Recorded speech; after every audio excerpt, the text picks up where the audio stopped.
महाराजांच्या स्वराज्याचा एक धैर्यवान सेनापती नेताजी पालकर.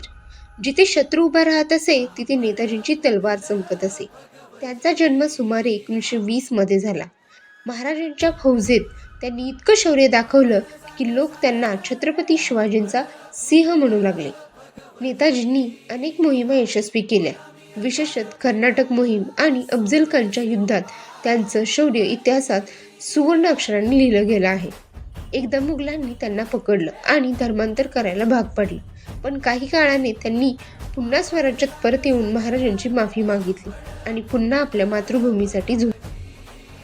शिवरायांसारखाच त्यांचा एकच मंत्र होता, स्वराज्य हाच धर्म.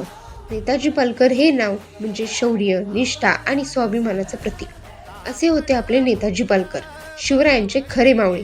यांचा पराक्रम जो आजही गाजतो. जय भवानी, जय शिवराय.